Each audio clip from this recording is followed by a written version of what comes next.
नमस्कार, मैं हूं अनुराग चड्ढा। देश की राजधानी दिल्ली में चुनावी दंगल अपने पूरे शबाब पर पहुंचता जा रहा है। हर कोई जीत के लिए अपने अपने ढंग से दाव पेच लगाने में जुटा हुआ है। सोशल मीडिया से लेकर जनसंपर्क अभियानों की बाढ़ आई हुई है। इन सब के साथ साथ इस चुनाव में एक और चीज है जो हम सबका ध्यान अपनी ओर आकर्षित कर रही है, और वो है विवादित बयानबाजी। जी हां, चुनावी घोषणा के साथ ही भारतीय जनता पार्टी के कालकाजी से उम्मीदवार रमेश विदुड़ी के विवादित बयानों ने इस सर्दी में भी चुनावी गर्मी को बढ़ाने का काम किया है। जैसे जैसे चुनाव आगे बढ़ता जा रहा है, वैसे वैसे रमेश विदुड़ी के बोल और तीखे होते जा रहे हैं। सवाल ये उठता है कि आखिर उनके विवादित बयानों के पीछे क्या कारण है? क्या भारतीय जनता पार्टी का साथ उन्हें मिल रहा है? क्या इससे भाजपा को फायदा मिलता नजर आ रहा है? और ऐसे विवादित बयान देकर विदुड़ी साबित क्या करना चाहते हैं? इनसाइड विद अनुराग में इन डेप्थ एनालिसिस के जरिए हम समझेंगे कि विदुड़ी के विवादित बयानों के पीछे किसका सपोर्ट है। क्या संघ या बीजेपी को यह बयान रास आ रहे हैं? उन्हें रोकने वाला कोई क्यों नहीं है? और इस चुनाव में यह विवादित बयान किस तरीके से नफा नुकसान का सौदा साबित हो सकते हैं? रमेश विदुड़ी दिल्ली विधानसभा चुनाव के लिए नामांकन दाखिल कर चुके हैं और इससे कई बातें साफ हो चुकी हैं। पहली बात तो यही है कि अब वो कालकाजी सीट से ही चुनाव लड़ेंगे और दिल्ली की मुख्यमंत्री आतिशी के खिलाफ उम्मीदवार बदलने का बीजेपी नेतृत्व का फिलहाल कोई इरादा नहीं है। अब ये बात भी मान लेनी चाहिए कि बीजेपी को रमेश विदुड़ी के विवादित बयानों से कोई दिक्कत नहीं हो रही है और इसके भी खास मायने हो सकते हैं। लगे हाथ ये भी साफ हो गया है कि बीजेपी की तरफ से किसी तरह की मनाही न होने की वजह से रमेश विदुड़ी का हौसला और बढ़ता जा रहा है। आतिशी के खिलाफ रमेश विदुड़ी की नई टिप्पणी भी यही बता रही है। दिल्ली की एक रैली में रमेश विदुड़ी ने कहा कि दिल्ली की जनता नरक भोग रही है। गलियों की हालत देखिए, कभी आतिशी लोगों से मिलने नहीं गई, लेकिन अब चुनावों के समय जैसे जंगल में हिरणी भागती है, वैसे आतिशी दिल्ली की सड़कों पर हिरणी की तरह घूम रही है। अगर कोई महिला दिखती है तो उससे ऐसे मिलती है जैसे कुंभ में कोई बिछड़ी बहन मिल गई हो।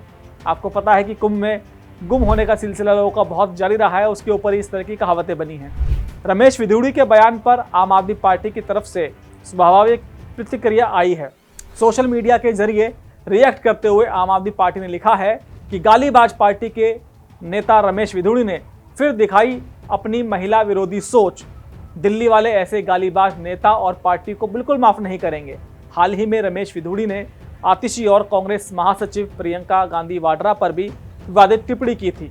रमेश विदुड़ी ने आतिशी को लेकर कहा था कि बाप बदल लिया और प्रियंका गांधी के बारे में लालू यादव के बयान का हवाला देते हुए कहा था कि हेमा मालिनी के गालों जैसी सड़क का उदाहरण दिया था।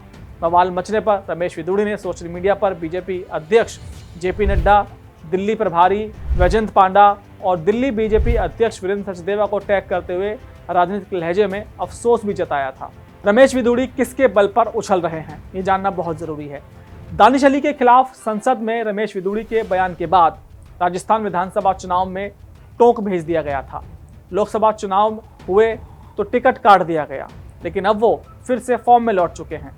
दिल्ली चुनाव की घोषणा के वक्त चुनाव आयोग की प्रेस कॉन्फ्रेंस में रमेश विदुड़ी को लेकर भी सवाल पूछा गया था। मुख्य चुनाव आयुक्त राजीव कुमार ने रमेश विदुड़ी का नाम तो नहीं लिया, लेकिन कहा कि चुनाव आयोग ये सुनिश्चित करेगा कि आदर्श आचार संहिता लागू होने के दौरान महिलाओं के खिलाफ किसी तरह की कोई टिप्पणी ना की जाए, महिलाओं के खिलाफ कोई भी ऐसी बात ना बोली जाए जो उनकी गरिमा से जुड़ी हो। हमने बहुत सख्त दिशा निर्देश जारी किए हैं, हम इसकी निंदा करते हैं। चुनाव आयुक्त का कहना था कि एक तरफ हम अधिक से अधिक महिलाओं को मतदान केंद्र तक लाने का प्रयास कर रहे हैं, अगर आप माता और बहनों के बारे में इस तरह की बात करते हैं तो ये शर्मनाक है। रमेश विदुड़ी के नामांकन के बाद ये साफ हो गया कि भाजपा को ऐसे बयान रास आ रहे हैं। यही कारण है कि रमेश विदुड़ी को बीजेपी में कोई भी रोकने वाला नहीं है। क्या रमेश विदुड़ी के बयान से बीजेपी को मिल रहा है फायदा? रमेश विदुड़ी शुरू से ही संघ से जुड़े हुए हैं, अब भी नजदीकी शाखा में अक्सर उनको देखा जाता है। छात्र जीवन में एबीपी से जुड़े रहे और विधायक के साथ साथ 2 बार सांसद भी रह चुके हैं। और सबसे बड़ी बात, समर्थकों का मजबूत सपोर्ट बेस भी उनके पास है। जिस बीजेपी में बड़े बड़े नेताओं को विवादों के बाद किनारे लगा दिया गया, वहां रमेश विदुड़ी का कोई कुछ नहीं बिगाड़ पाया। लाल कृष्ण आडवाणी, कल्याण सिंह और उमा भारती जैसे कई दिग्गज नाम बीजेपी में इसका जीता जागता उदाहरण है। तभी हो सकता है जब बीजेपी को फायदा मिल रहा हो या फिर नेतृत्व मजबूर हो। जैसे 75 साल पार करने के बाद भी कर्नाटक में बीएस येदियुरप्पा काफी दिनों तक मुख्यमंत्री बने रहे। ऐसे में साफ है कि रमेश विदुड़ी के बयानों से बीजेपी अपने लिए फायदा देख रही है, इसलिए उन्हें खुली छूट दे रखी है। गुर्जर वोटर्स पर भी शिकंजा कसने का मौका। राजधानी में 364 गांवों में से 225 गांवों में जाट समुदाय का दबदबा है, जबकि 70 गांवों में गुर्जरों का जबरदस्त बोलबाला है। अनुमान के मुताबिक राजधानी में कुल वोटरों में जाटों की आबादी से 8 से 10% और गुर्जर की आबादी 4 से 7% तक है। बदरपुर, तुगलकाबाद, गोंडा, गोकुलपुरी, करावल नगर व ओखला में गुर्जर समुदाय के वोटर काफ़ी मायने रखते हैं। दूसरी बात यह भी है कि गुर्जर वोट राजनीतिक रूप से काफ़ी जागरूक हैं, दूसरी जाति के वोटरों को भी प्रभावित करते हैं। रमेश विदुड़ी गुर्जर जाति से आते हैं। जाहिर है रमेश विदुड़ी के खिलाफ जितना आम आदमी पार्टी और पीछे पड़ेगी गुर्जर वोट, उतना ही बीजेपी के साथ चिपकता जाएगा। सीधे सीधे यह है बीजेपी के लिए ध्रुवीकरण का फॉर्मूला है। कालकाजी विधानसभा क्षेत्र से रमेश विदुड़ी दिल्ली की मुख्यमंत्री आतिशी के खिलाफ चुनाव लड़ रहे हैं। इस बयानबाजी का असर यहाँ सबसे ज़्यादा पड़ने की संभावना है। अगर यहाँ से विदुड़ी चुनाव जीत जाते हैं तो ये भी मान लिया जाएगा कि बीजेपी की रणनीति सही थी। शायद यही कारण है कि बीजेपी इस मुद्दे पर सेफ गेम खेल रही है, और वो सेफ गेम है कि विदुड़ी के बयान से कन्नी काटना, यानी कि शांत मुद्रा में रहना। दोस्तों, मेरा ये विश्लेषण आपको कैसा लगा कमेंट बॉक्स में ज़रूर लिखकर बताइएगा।